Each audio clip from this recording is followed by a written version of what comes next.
పిల్లలకి స్కూల్ పాఠశాలైతే పేరెంట్స్కి స్కూల్ పేరెంట్స్శాల. నమస్కారం. సుమన్ టీవీ ప్రేక్షకులందరికీ శ్రావణ మాస శుభాకాంక్షలు. శ్రావణ మాసంలో వచ్చే వరలక్ష్మి వ్రతం కానీ, మంగళగౌరి వ్రతం కానీ, సంవత్సరంలో మనం ఏ వ్రతాలు చేసుకున్నా కూడా తోరాలు తయారు చేసుకుంటాం. అయితే ఈ తోరాలు మనం సత్యనారాయణ వ్రతం అప్పుడు బ్రహ్మగారే చేస్తారు. మనం ఇంట్లో చేసుకునేటప్పుడు మాత్రం తోరాలు సొంతంగా చేసుకుంటాం. 2-3 రకాలుగా తోరాలు తయారు చేసుకోవచ్చు. ఎలా చేసుకోవాలో చూద్దాం. అయితే ఇలాంటి మందపాటి దారంతోటైనా లేదా ఇలా సన్నటి రీల్ దారంతోటైనా చేయొచ్చు. సాధారణంగా 3 పొరలు, 3 పేటలు లేదా 5 పేటలు లేకపోతే 9 పేటల దారం తీసుకోవచ్చు. ఈ దారంతో 9 పేటలు తీస్తే ఇంతలా వస్తుంది, కొంచెం కష్టం అవుతుంది. దీంతో అయితే 9 పేటలు తీసుకోగలుగుతాం. 2 చేసి చూపిస్తాను, మీ వీలు వెంబడి చేసుకోండి.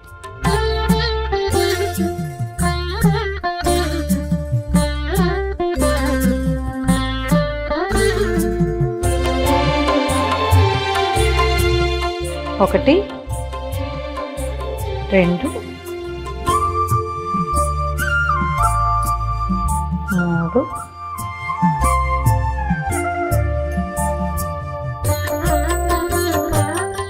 4, 5.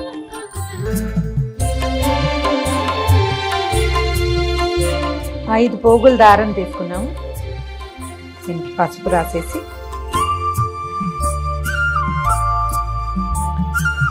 సెంటర్లో ఒక ముడి వేసుకోవాలి.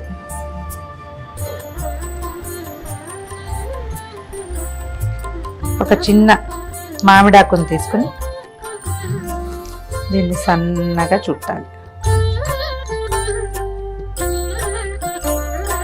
ఈ మధ్యలో పెట్టి గట్టిగా ముడి దగ్గరికి లాగేయాలి.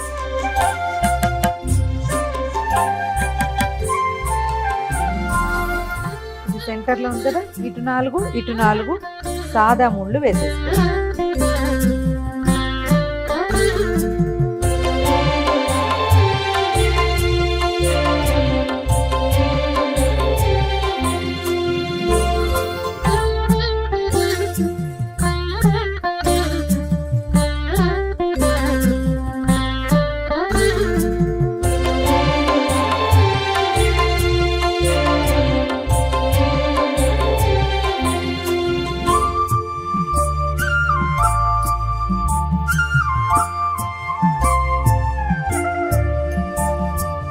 మన దగ్గర పువ్వులు లేనప్పుడు ఈ మెథడ్.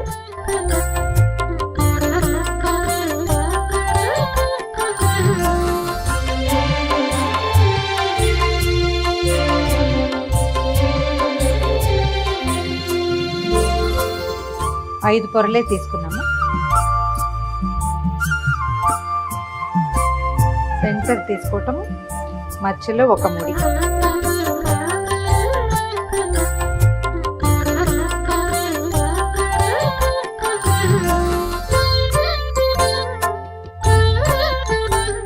మధ్యలో పెట్టి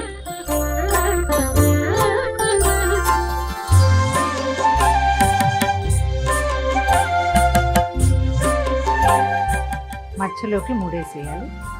ఏ పక్కకు ఆ పక్క పువ్వులు దూర్చేసేయాలి.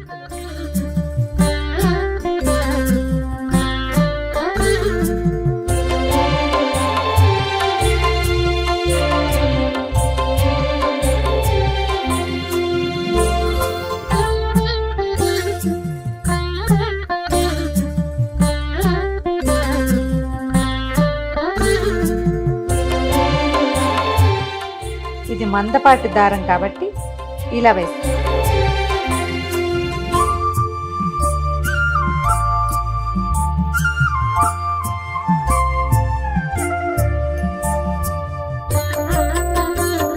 రెండు పక్కల పువ్వులతో ముడివేసి 1, 2, 3, 4, 1, 2, 3, 4 మొత్తం 9 ముళ్ళు రెడీ.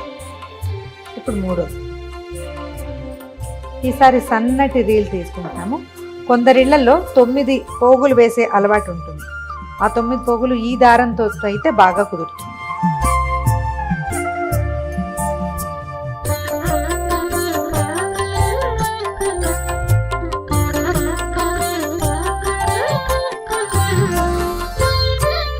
రీల్ దారంతో 9 పోగులు తీసుకున్నాము. దారానికి చక్కగా పసుపు రాసి కొంచెం కొస వదిలిపెట్టుకుని ఇక్కడి నుంచి మనం మామూలుగా పువ్వులకి దండ కడతాం కదా, అట్లా కట్టేసుకోవాలి. ఏవైనా సన్నటి పువ్వుల దండ కడతాం కదా, సన్న సన్న పువ్వులు ఉంటాయి, ఇవి మన కనకాంబరాలు, తర్వాత ఏమో మన నందివర్ధనాలు అలాంటివి. ఇట్లా మామూలు పువ్వుల దండకి ఎట్లా ముడేస్తాం అలా వేసేసుకోవాలి. కాస్త దూరంగా కడితే సరిపోతుంది.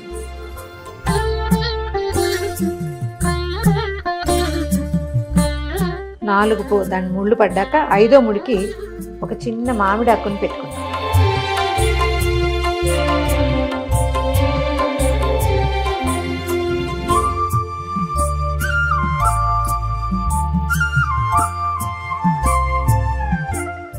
ఇంకొకసారి సెక్యూర్డ్గా ఇంకొక ముడి వేసేద్దాం.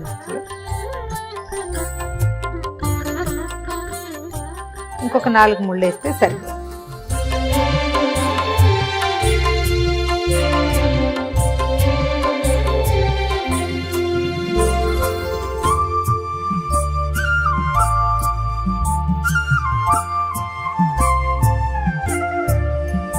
ఒకటి 2 3 4 5 6 7 8 9.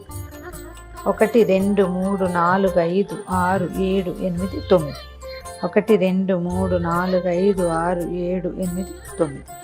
ఈ 9 గ్రంథులకి పూజ చేస్తారు. అమ్మవారి ఒక్కొక్క నామాన్ని చెప్తూ ఓం కమలాయై నమః ప్రథమ గ్రంథిం పూజయామి, ఓం రమాయై నమః ద్వితీయ గ్రంథిం పూజయామి, ఓం లోకమాత్రే నమః తృతీయ గ్రంథిం పూజయామి, ఓం విశ్వజనన్యై నమః చతుర్థ గ్రంథిం పూజయామి, ఓం మహాలక్ష్మ్యై నమః పంచమ గ్రంథిం పూజయామి, ఓం క్షీరాబ్ధితనయాయై నమః షష్టమ గ్రంథిం పూజయామి, ఓం విశ్వసాక్షిణ్యై నమః సప్తమ గ్రంథిం పూజయామి, ఓం చంద్రసోదర్యై నమః అష్టమ గ్రంథిం పూజయామి, ఓం శ్రీవరలక్ష్మ్యై నమః నవమ గ్రంథిం పూజయామి. ఈ నామాలు చెప్తూ ఈ 9 మూడుల మీద కుంకుమతోటి, పసుపు కుంకాలు లేదా మన అక్షతలతోటి పూజ చేసుకుని తర్వాత వీటిని కుడి చేతికి కట్టుకోవాలి. బధ్నామి దక్షిణే హస్తే నవసూత్రం శుభప్రదం పుత్రపౌత్రాభివృద్ధించ సౌభాగ్యం దేహి మే రమే. ఈ శ్లోకం చెప్తూ కుడి చేతికి కట్టుకోవాలి. ఇది ఎట్లా అంటే చేతిలో కొన్ని అక్షింతలు తీసుకుని చేయి గుప్పడి మూసి వెనక్కి తిప్పాలి. ఇంట్లో ఉన్న వాళ్ళు ఎవరితోటైనా సరే కుడి చేతికి కట్టించుకోండి, లేదా మీరే ఒక ముడి కాస్త జాగ్రత్తగా వేసి తర్వాత అక్షతల్ని అమ్మవారి మీద వేయటం, మళ్ళీ అక్షంతలు తీసుకుని కథ వింటమే. చూశారు కదా, మీ వీలు వెంబడి ఎలా కుదిరితే అలా చేసుకోండి.